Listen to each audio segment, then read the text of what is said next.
partner.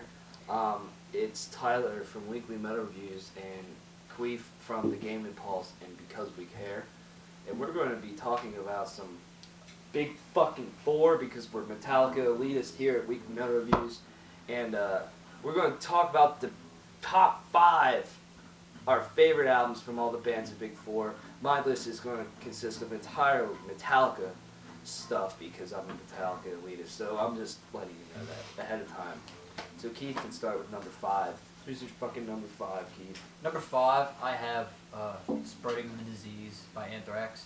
The reason that I included this album on the list is it's an interesting album. It's the first album that they had with Joey Belladonna, but it still has some of the, like, you know, with every band, whenever you get a new vocalist, the band's always slightly different from, like, musically, even, like, especially if you look at, like, bands like Sabbath with Ozzy is different than Sabbath with Dio. That's kind of how this band is. But this was kind of like a transition album. And, like, a lot of the lyrics were still written by the previous vocalist, Neil Turbin.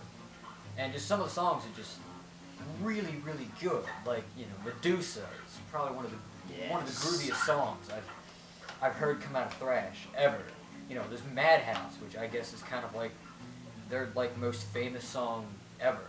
And then there's, like, Air Raid, Lone Justice, songs like that. And I mean, and the quality is, I fucking love this album. This album was one of the first Anthrax albums I ever heard, and it's just, I fell in love with it immediately.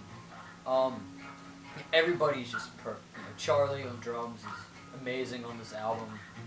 You know, Scotty and Danny Spitz are always, you know, masters of playing, you know, thrash guitars. And Frankie Bello on bass, you know, is one of my favorite bassists of all. And, you know, of course, Joey, who has an amazing range. I fucking love this album. Number 5. Are you ready for this? I had Master of Puppets by Metallica. Oh. Who likes Metallica? I know, right? Fuck that. Yes, I just answered with probably one of the most generic answers of all time as what's a great metal album. But this really is a great metal album. This used to be my favorite Metallica album ever, one of my favorite albums ever. But it's still fantastic. It's still, like, I just listened to Battery today for the first time in months, and that song's just fucking pounding, you know. That's alright, you know, that's just classic. Or the riffs in Master of Puppets, that like, that's one of the greatest riffs ever. Whether you fucking like Metallica or you hate Metallica, I don't care. That's a great album. There's a lot of classic songs on there. Welcome Home, Orion, it's a great instrumental. I mean, this is when Metallica really, really, really started to hit on all cylinders.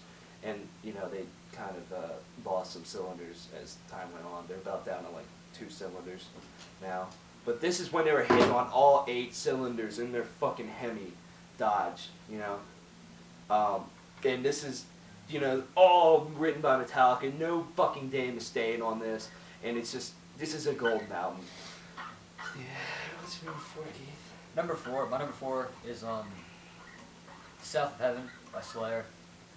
You know, this is another, this, you know, a lot of people don't, or this is probably some people's, like, hardcore Slayer fans, their least favorite Slayer album, because, you know, Rain and Blood, which, I mean, it's an okay album. It's not their greatest album, but I mean, you know, you can't match that album for speed, I'll give it that. But I guess kind of going from Rain and Blood, which is just pure aggression, almost death metal in a way, to South of Heaven, which was a lot more slow, melodic. But I mean, that's what makes this album great. I mean, you know, Tom Araya does a little more singy, which might be the only weak part of the album. But I mean, other than that, I think it's great. You know, there's songs. You know, of course, there's South of Heaven, which is, you know, a classic Slayer song. It's one of my favorite Slayer songs ever. And there's songs like Ghost of War, Silent Scream, Mandatory Suicide. There's also something that's really cool, which is they're the only one. Well, okay, Anthrax does every once in a while, but they, besides Anthrax, they have, you know, they have a Judas Priest cover on this album, which is completely out of character for what you would have thought Slayer, the kind of songs they'd be covering. But I mean, you know, I really can't explain this album much. It's Slayer. So I'm just gonna leave it at that. Number 4, I had Metallica. I mean Slayer. Ah, I caught you. I had Seasons of the Abyss by Slayer. Like he said, Rain Blood's an okay album, but to me it's highly overrated. I'm sorry, I don't care what you say. Do I listen to that album? Of course. Do I like that album? Of course. But it's not the greatest thing Slayer's ever done. I think this is the greatest thing Slayer's ever done. This album, like Keith just mentioned, South of Heaven was kind of slower, and Rain of Blood was really, really fast. This album's kind of like the best of both worlds. It's fast, but it's slow at times. Seasons, the title track, is one of the greatest thrash metal songs ever. I mean, that riff, all the riffs in that song, that solo. Why they don't play that fucking solo live anymore? I have no clue, because that's just a killer solo. And just there's so many other songs on there. Skeletons of Society. That is an amazing song. Dead Skin Mask, the first time I heard that song, and when I started to get into Slayer, that ending is so creepy, and it scared the shit out of me when I first listened to it. There's voices, and that is just a creepy song. Temptations, fuck, I don't know. But that is just a classic album all the way through. I'm glad that me and him got to see that album live in its entirety played, because that was cool. Slayer Season of the Abyss is awesome. Go. Well, what a coincidence, because my number 3 album was also Slayer Season of the Abyss.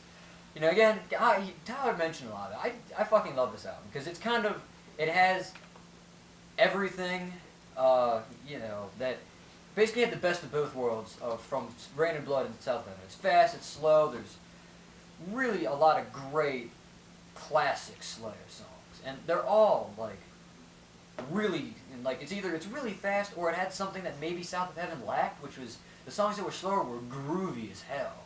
There's songs like Expendable Youth, which is one of the, like, and Skeletons of Society are probably the 2 grooviest songs on the album.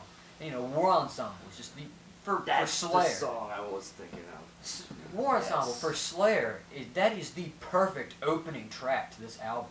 That song, it just comes in, and it just, you get launched 150 miles an hour, and you kind of don't get any breaks, and, you know, Dead Skin Mask, which is amazing, the title track, which was my favorite Slayer song ever. I love that song to death, and that was one of the first Slayer songs I ever heard. And then there's, like, you mentioned Temptation. There's just, this album, I mean, if everything thrash, this album represents very well, I think, everything that all the big 4 kind of have to offer, which is the speed, the kind of the slow, groovy parts, and it's even kind of melodic at times, which is weird for Slayer. And I mean, it's just a great album. You guys should definitely check it out. Number 3, I had Anthrax, Among the Living. This album is just classic. This is Anthrax when they were clicking. They were all clicking together. Every single song on here is just classic. I Am the Law, Caught in the Mosh, Indians. NFL, Indians, you know, just so many amazing songs, so catchy, so fast, so aggressive, so heavy, so happy. Anthrax is a happy band. Yes, they're very fast, they punch you in the face, but they're kind of more uplifting than any other band. So they're not like Slayer where they're just fucking angry and they piss you off, you know? Anthrax is the opposite to me. And this album is just so classic. I mean, when I think Anthrax, I think this album. They have other great albums, don't get me wrong. This album is just phenomenal in every single way.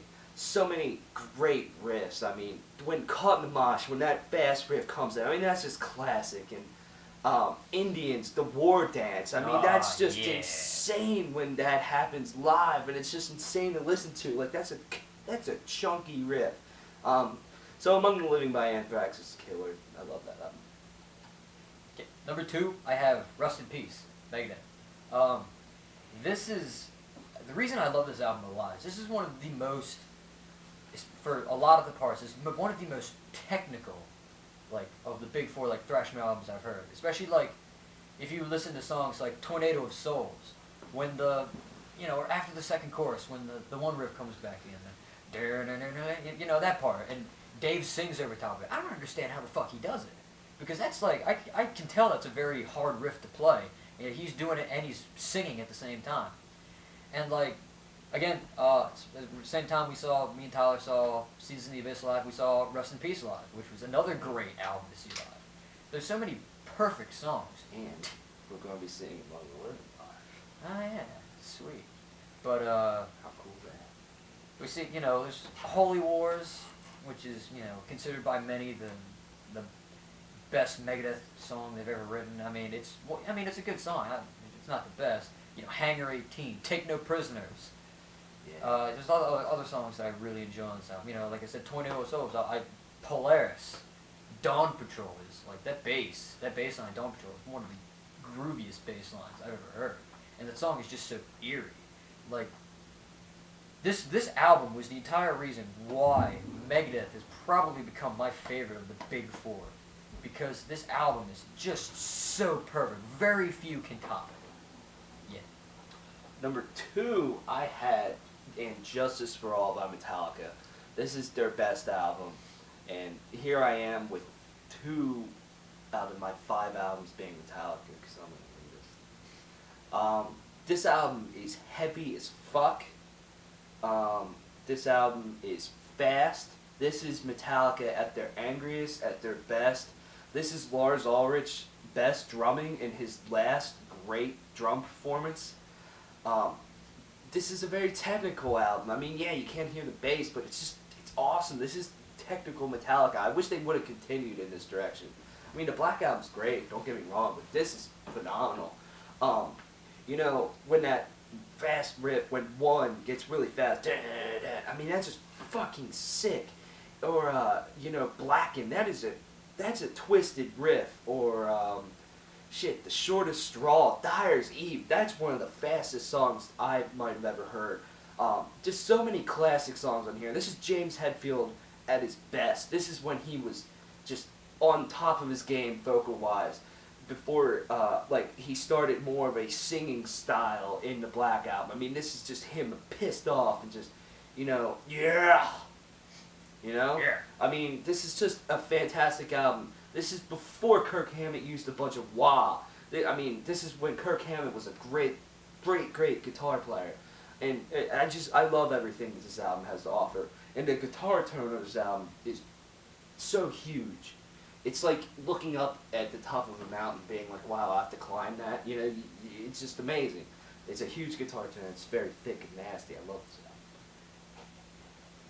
All right. Number 1. So my number 1 album is, well, also And Justice for All by Metallica. That is probably my favorite thrash metal album. You trying to Ever. copy me? No. You trying to do a review? But Say the review, jackass. It's a list. You trying to do a list? You trying to text? Yeah? yeah. All right. Well, this is my by far my favorite Metallica album, and the reason is this album, like Tyler said, is very technical. If it's any consolation, this album has so many like tempo changes in like one riff, like the main riff to And Justice for All. They change tempo halfway through the riff of like the dun dun dun dun dun. I'm like, That shit's weird. that's weird. And then also just like everything about it had like for the longest time they would not play almost any of these songs live because these songs were so technical and complex. There's still even some like Eye of the Beholder they haven't played since '89, and they've never played Frayed Ends of Sanity in its entirety live. And like just like the album is so perfect, and it's because like I said, there's some weird parts like the middle part right after the solo of Blackened where they change up the time signature on the main riff, and it just that's the best part of the song. But I mean, I can understand. Yeah, that's weird. It'd be really difficult to play live. And then like, you know, as Tyler said, you know, the double bass, the machine gun double bass part is probably one of the greatest moments in metal, not even just thrash, in metal ever. And then you know, all kinds of great tracks. Harvester of Sorrows, one of my favorite Metallica tracks ever. It's probably one of the grooviest tracks I've ever heard. And then there's The Shortest Straw, which is just heavy as fuck, and I mean, it's the instrumental on there when they break to that kind of clean part. Oh, in the God. middle, that is haunting. That gave me chills. That's it like- still gives me chills when I hear that. That's honestly, my opinion, that is the best Metallica instrumental that they've done. This is honestly, I think creatively and musically and like, you know, how they did everything. This is the best album that Metallica did.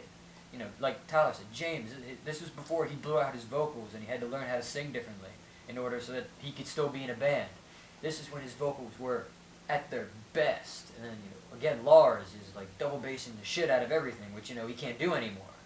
Yeah, just Kirk's solos are, you know, some of his best on this album. I just fucking love this album. it might be the shortest straw. It's one of the songs on there. If you listen to the double bass pattern, it's like so fucking weird. Yeah. I forget which one. It's in the middle of the album. Yeah, and yep, that's all I have. We're running out of time, so I'm going to try to make this quick. My number one album is Rust in Peace by Megadeth. Oh. I used to hate half of this album, don't ask me why. Marty Friedman, my favorite metal guitarist ever. Tornado of Soul is my favorite solo ever. Tornado of Soul is my favorite Megadeth song ever. I mean, this album is flawless. This is just Megadeth at their prime, at their best. And it's kind of funny because Dave Mustaine didn't expect this album to really blow up. He just fucking wrote this album. And, I mean, the riffs on this album are just insane. Like, the riff and the chorus of Rust in Peace, it's just like, how the hell did you think of that? Or, I mean, even Tornado of Souls, while it seems simple, I mean, that opening riff is complicated to play. And, Five Magics or Hangar 18, the drumming on this album, how most of the time the drumming is just so driving, like it just moves the song along, fucking down the highway, you know? I mean, when Hangar 18 comes in, it's just like, you know, it might be a simple beat, but it drives, and it's just, the guitar playing, Dave Mustaine's vocals on this album are good to me. This is just a strong album. I encourage everybody to listen to it if they haven't, but we're running out of time.